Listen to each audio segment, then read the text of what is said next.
कहानी की शुरुआत होती है सन 1952 में, जहां हमें महाराष्ट्र के कौन गांव में दिखाया जाता है, जहां पर एक गोटिया नाम के बच्चे को उसकी मां जोर जोर से पीट रही होती है क्योंकि उसके पड़ोस में रहने वाली मुन्नी से वह प्यार करता है, जिसकी उम्र गोटिया से 7 साल ज्यादा होती है। लेकिन गोटिया फिर भी उन्हीं से प्यार करता है और वह चाहता है कि उसकी शादी मुन्नी से हो जाए, और मुन्नी के घर वाले उसकी शादी कहीं और फिक्स कर देते हैं। पर गोटिया उस दूल्हे के खाने में चूहे की दवाई डाल देता है। हालांकि वह दूल्हा बच तो जाता है, लेकिन गोटिया के बारे में सभी को पता चल जाता है और तभी वहां पर गोटिया की मां आती है और वो उसे चाबुक से मारने लगती है। और यहाँ पर हमें ये भी पता चलता है कि गोटिया को सबसे ज्यादा डर उसकी मां की डांट और उसे चाबुक से लगती है। हालांकि उस दिन मुन्नी की शादी हो जाती है और गोटिया की मां उसका मुंडन करवा देती है। मुन्नी के चले जाने के बाद भी गोटिया ये सोचता है कि वह कुछ ना कुछ करके मुन्नी को जरूर हासिल करेगा। अब कुछ दिनों बाद ही गोटिया अपनी छोटी बहन को लेकर जंगल की तरफ जाने लगता है और उस जंगल का नाम होता है चितुकवाड़ी, जहाँ पर गांव का कोई भी जाता नहीं है। अब गोटिया रात में अपनी छोटी बहन को लाकर एक बरगद के पेड़ के नीचे काला जादू करने लगता है।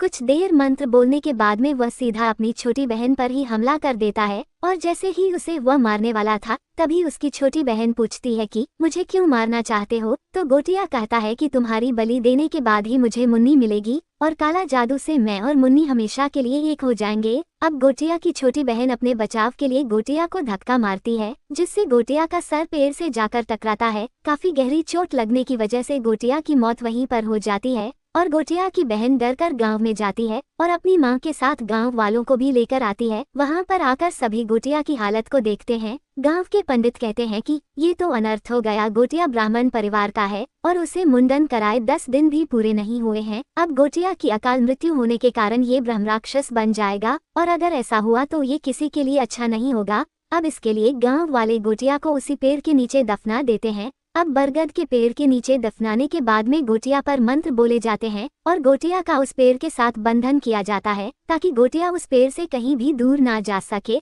अब यहीं पर हमें ये पता चलता है कि गोटिया जिस हालत में मारा है उसे मुंजिया कहते हैं। अब इस घटना को बहुत साल भी बीत जाते हैं और हमें पुणे शहर में दिखाया जाता है। यहीं पर ही हमें इस कहानी के मेन कैरेक्टर को देखते हैं, जिसका नाम होता है बिट्टू, जो कि पुणे शहर में अपनी माँ और दादी माँ के साथ में रहता है। बिट्टू के फादर की मौत कई साल पहले हो चुकी है और उसकी मां एक ब्यूटी पार्लर चलाती है, जिससे उनकी फैमिली लाइफ काफी अच्छी तरीके से चल रही है। बिट्टू भी अपनी मां की हेल्प के लिए कभी कभी ब्यूटी पार्लर में काम भी कर लेता है। आगे हम बिट्टू की फ्रेंड बेला को देखते हैं, जो उसके पड़ोस में ही रहती है और ये दोनों बचपन से ही एक दूसरे के साथ ही बड़े हुए हैं। यहाँ पर बेला बिट्टू को अपने बॉयफ्रेंड से मिलाती है, जिसका नाम कुवा है, जो कि एक अंग्रेज है। बिट्टू को कुवा से मिलने पर बिल्कुल खुशी नहीं होती क्योंकि असलियत में बिट्टू बेला से मन ही मन में प्यार करता है, लेकिन बिट्टू ने बेला को इस बारे में कुछ भी नहीं बताया है। अब अचानक से बिट्टू को अपने मन में वही पेड़ दिखता है जिसके नीचे गोटिया को दफनाया था। साथ ही साथ बिट्टू ये भी देखता है कि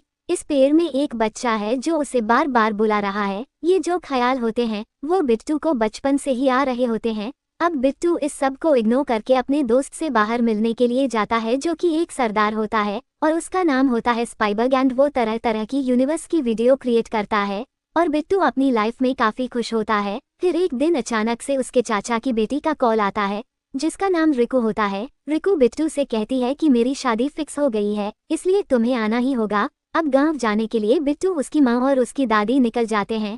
यहीं पर हमें पता चलता है कि बिट्टू की माँ काफी नाराज होती है क्योंकि बिट्टू को उस गांव में नहीं ले जाना चाहती, क्योंकि जब भी वह बिट्टू को लेकर गांव जाती है तो उसके साथ में कुछ ना कुछ बुरा हो ही जाता है। ये गांव वही होता है जहां पर मुंजिया यानी गोटिया रहा करता था। अब ये सीधा गांव पहुंच जाते हैं और वहां पहुंचकर अपने चाचा के घर पर जाते हैं। यहीं पर हमें जानने को मिलता है कि बिट्टू का चाचा बिट्टू और उसकी मां को बिल्कुल भी पसंद नहीं करता, क्योंकि वह यह मानता है कि बिट्टू के फादर की मौत इनकी वजह से हुई है और बिट्टू अपने फादर की मौत के बारे में कुछ भी नहीं जानता। तभी बिट्टू के चाचा गुस्से में उसे कहते हैं कि चितुकवाड़ी में हमारी पुश्तैनी जमीन है और यहीं पर एक बरगद का पेड़ है और गाँव वालों का मानना है कि उस पेड़ में मुंजिया रहता है, लेकिन आज से कुछ साल पहले तुम्हारे पिता ने उस जगह को बेचने की कोशिश की थी। जब वह जगह शापित थी, इसलिए उसे कोई भी खरीदने के लिए तैयार नहीं था और उसने एक दिन फैसला किया कि वह इस पेड़ को ही काट देगा। जैसे ही वो इस पेड़ को काटने के लिए गया तो उसकी समुद्र में डूबकर मौत हो गई। ये सब वह तुम्हारी माँ की ब्यूटी पार्लर खोलने के लिए कर रहा था।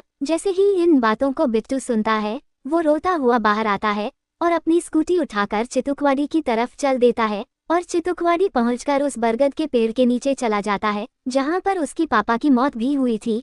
अब बाकी के घर वाले बिट्टू को इधर उधर ढूंढने लगते हैं। तब एक गांव का आदमी बताता है कि मैंने एक लड़के को चितुकवाड़ी की तरफ जाते हुए देखा था। ये बात सुनकर सभी लोग काफी ज्यादा डर जाते हैं और वहां पर जाने से इनकार करने लगते हैं। जैसे ही यह बात बिट्टू की दादी को पता चलती है तो वह फैसला करती है कि वो बिट्टू को लेने के लिए जाएगी। तभी वह एक पुराने बक्से में से एक छड़ी निकलती है और सीधा चितुकवाड़ी की तरफ चल देती है। ये यही चाबुक होता है जिससे मुंजिया को उसकी माँ मारा करती थी। पर हमें ये पता चलता है कि मुंजिया की जो छोटी बहन थी वह बिट्टू की दादी होती है और बिट्टू भी उसी वंश के खून होने के कारण उसे वह ख्यालात आते रहते हैं। चितुकवाड़ी पहुंचते ही बिट्टू की दादी देखती है कि उस पेड़ पर मुंजा बैठा है। मुंजिया अपनी छोटी बहन को देखकर हंसता है कि तुम तो अब बूढ़ी हो गई हो। बिट्टू की दादी मुंजिया से कहती है कि दादा उसे छोड़ दो जिसको मुंजिया ने अपने पैर में जकड़ रखा है। बिट्टू की दादी उसी छड़ी से पेड़ की टहनियों पर मारने लगती है जिससे मुंजिया काफी डर जाता है और उस छड़ी से उसे नुकसान भी पहुंचता है। बिट्टू के छूटने के बाद बिट्टू की दादी उसे तुरंत वहां से लेकर जाने लगती है। तभी मुंजिया बिट्टू की पीठ पर पीछे से एक पंजा मारता है जिसकी वजह से बिट्टू की पीठ पर मुंजिया का निशान लग जाता है। अब बिट्टू की दादी उसे लेकर वहां से आ जाती है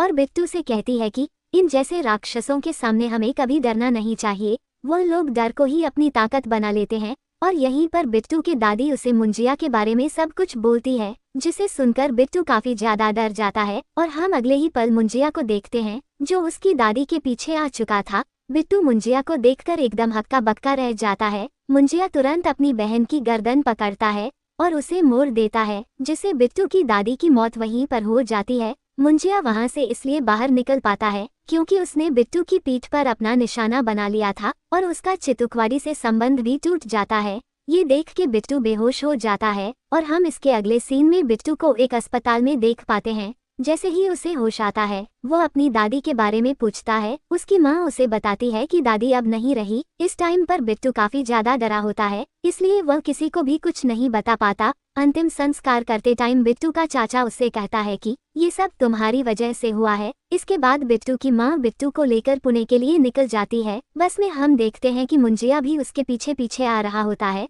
मुंजिया बिट्टू से कहता है कि सिर्फ तुम ही देख सकते हो। बिट्टू के काफी ज्यादा डरने के बाद मुंजिया वहां से गायब हो जाता है। जैसे ही बिट्टू रात में घर पहुंचकर सोने के लिए जाता है वह तभी वहां पर मुंजिया आ जाता है। जोर जोर से कहने लगता है कि मुन्नी को ढूंढो। बिट्टू कहता है कि तुमने मेरी दादी को मार डाला इसलिए मैं तुम्हारी कोई भी बात नहीं मानूंगा। बात ना मानने पर मुंजिया बिट्टू को पीटने लगता है। फिर मुंजिया तुरंत उसकी माँ के पास जाता है और रोड लाइट फेंक मारता है और धमकी देता है कि अगर तुमने मेरी बात नहीं मानी तो मैं तुम्हारी माँ को मार डालूंगा। ये देखकर बिट्टू डर जाता है और कहता है कि तुम कहोगे वैसे ही करूंगा और वह रात में उसकी मुन्नी को ढूंढने के लिए निकल जाता है। अब मुंजिया रोज रात को आता है और बिट्टू को ना चाहते हुए भी मुन्नी को ढूंढने के लिए निकलना पड़ता है और इस पूरे टाइम मुंजिया उसके कंधे पर बैठा रहता है। जैसे बिट्टू कहीं आराम करने के लिए रुकता है तो मुंजिया उसे मारने लगता है। अब बिट्टू परेशान होकर कुछ दिनों बाद अपने दोस्त स्पाइबग को बता देता है। पहले तो वह इस पर बिलीव नहीं करता लेकिन रात को उसके बारे में सब कुछ पता चल जाता है। बिट्टू के दोस्त को मुंजिया की सिर्फ आवाज ही सुनाई देती है। बिट्टू कहता है कि इसे अपनी मुन्नी से शादी करनी है और ये तभी यहाँ से जाएगा। अब ये दोनों मिलकर मुन्नी के बारे में सारी डिटेल निकालने की कोशिश करते हैं। आखिर फिर उनको यह पता चल जाता है कि मुन्नी और कोई नहीं बल्कि बेला की दादी है। अब रात को मुंजा को उसकी मुन्नी से मिलने के लिए ले जाते हैं। जैसे ही मुंजा मुन्नी को देखता है वो कहता है कि ये तो बूढ़ी हो चुकी है और वो उससे शादी करने से इनकार कर देता है। उसी टाइम पर मुंजिया बेल को देख लेता है और बेला भी काफी हद तक उसकी दादी की तरह ही दिखती थी इसलिए मुंजा को बेला से प्यार हो जाता है और कहता है कि मैं शादी इसी से ही करूंगा। बिट्टू मुंजा से कहता है कि भले ही तुम मुझे मार डालो लेकिन मैं ऐसा नहीं होने दूंगा। लेकिन मुंजा कहता है कि अगर तुमने ऐसा नहीं किया तो मैं तुम्हारी माँ और तुम जिसको भी चाहते हो उन सभी को मार डालूंगा। इस टाइम पर बिट्टू को ना चाहते हुए भी हाँ करनी पड़ती है। बिट्टू अपने दोस्त को बताता है कि मुंजिया दिन में नहीं आ सकता, वो सिर्फ रात को ही आ सकता है। बिट्टू के दोस्त स्पाइबग उससे कहता है कि हम भूत भागने वाले आदमी के पास में चलते हैं, उसका नाम होता है एल्विस और एल्विस के पास में आकर यह सारी सच्चाई बता देता है और साथ ही अपनी पीठ पर बना निशान भी बता देता है। एल्विस जान जाता है कि यह सब मुंजिया ही का काम है। एल्विस उससे कहता है कि जब भी किसी ब्राह्मण का मुंडन होता है और अगर वह 10 दिनों से पहले मर जाता है तो वह ब्रह्मराक्षस बन जाता है और वह उसी के ही वंश के जरिए बाहर निकलता है, इसलिए वह अपनी इच्छा को पूरी करके ही मानेगा।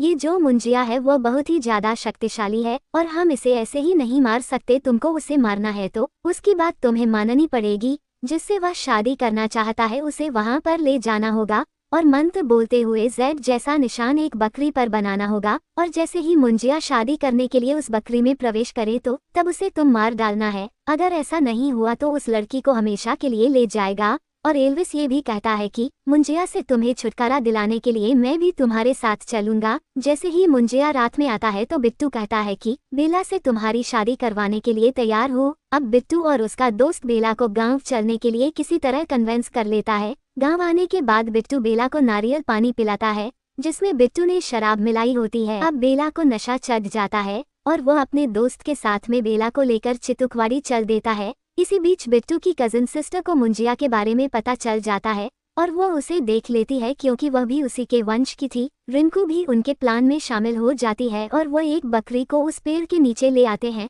बकरी को यहाँ लाकर बिट्टू अपने खून से उस बकरी के सिर पर निशान बना देता है जिससे मुंजिया उस बकरी की बॉडी में प्रवेश करता है और बिट्टू मंत्र बोलकर उस बकरी को मारने वाला होता है।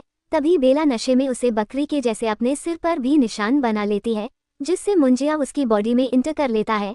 मुंजिया बेला के शरीर में घुसते ही बेला को बहुत ही डरावना बना देता है जिसे देखकर यह सभी डरने लगते हैं। मुंजिया कहता है कि तुमने मुझे धोखा दिया है और तुम मारना चाहते थे, इसलिए अब मैं तुम्हें नहीं छोड़ूंगा। अब ये सभी मुंजिया से बचने के लिए चितुकवाड़ी से भागने लगते हैं और सीधा पहुंचते हैं रिंकू के घर। इसके वहां पहुंचने पर एल्विस भी वहीं आ जाता है और वह मुंजिया के चारों तरफ घेरा बनाकर उसे कंट्रोल कर लेता है और सभी से कहता है कि उस बकरी को ढूंढ कर लेकर आओ। लेकिन ये जैसे ही उस बकरी को ढूंढने के लिए जाते हैं तो मुंजिया उस घेरे के अंदर नाटक करने लगता है और जैसे ही रिकू उसे हाथ लगाती है तो वह घेरे से बाहर निकलकर उस पर हमला कर देता है। आगे एल्विस को पता चलता है कि वो बकरी तो बिट्टू के चाचा ने खा लिया है, इसलिए वह वही निशान बिट्टू के चाचा के सिर में बनाते हैं, लेकिन एक्चुअल में वो बकरी जिंदा होती है और मुंजिया उसके चाचा के शरीर में इंटर कर जाता है। उसके काफी पावरफुल होने की वजह से वो सभी को मारता है और बेला को चितुकवाड़ी लेकर जाता है ताकि वो उससे शादी कर ले और हमेशा के लिए एक हो जाए। और बिट्टू के सामने उसकी दादी आती है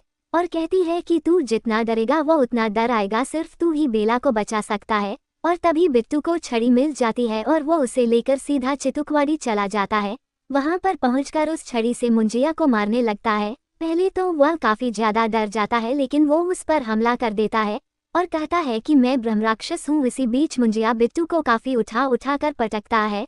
फाइट के बीच में बिट्टू अपनी छड़ी से अपने चाचा के पीठ पर वही निशान बना देता है जिससे मुंजिया दूसरों की बॉडी में घुसता है। इसके बाद बिट्टू वही निशान पेड़ पर भी बना देता है। निशान बनाने के बाद मुंजिया उसके चाचा की बॉडी से निकलकर पेड़ में चला जाता है। यहाँ पर बेला और बिट्टू को ऐसा लगता है कि हमने मुंजिया को हरा दिया, लेकिन ऐसा नहीं होता। वह अपने असली अवतार में आकर उस पेड़ की बेलों से इन्हें मारने लगता है। तभी बेला को एक लालटेन दिखाई देता है जिसमें मिट्टी का तेल होता है और उसे मिट्टी के तेल को मुंजिया पर फेंक देती है और बिट्टू तुरंत एक जलती हुई लकड़ी से मुंजिया के पेड़ में आग लगा देता है। पर हम देखते हैं कि मुझे अभी उसी पेड़ के साथ जल रहा होता है। जलने की वजह से मुंजिया वहीं पर खत्म हो जाता है और बिट्टू बेला को लेकर यहाँ से बाहर चला जाता है। अब सब कुछ ठीक होने के बाद बिट्टू फिर से पुणे आ जाता है। काफी दिन गुजरने के बाद बेला कहती है कि मैं ब्राजील जा रही हूँ। तभी बिट्टू बेला को प्रपोज कर देता है, कहता है कि मैं तुमसे बहुत पहले से प्यार करता हूँ। बेला रहती है कि हम सिर्फ दोस्त है। ये सुनने के बाद बिट्टू कहता है वो उसे दोस्त मानती है तो वह दोस्त ही बनकर रहेगा, वह मुंजिया नहीं है जो उसके साथ में जबरदस्ती करे। इसके अगले सीन में हम देखते हैं कि मुंजिया के पेड़ को काटा जा रहा है और मुंजिया पूरी तरह से मारा नहीं होता है और हमें आखिर में मुंजिया की झलक भी देखने को मिलती है। और हमें पोस्ट क्रेडिट सीन में दिखाया जाता है कि जना जंगल में वरुण धवन यानी भास्कर को ढूंढ रहा होता है। उसके मिलने के बाद वह उसे पहनने के लिए कपड़े देता है। इससे हमें ये बताया जाता है कि मुंजिया भेड़िया मूवी से कनेक्टेड है और साथ ही स्त्री यूनिवर्स से भी। और इसी के साथ यह मूवी खत्म हो जाती है।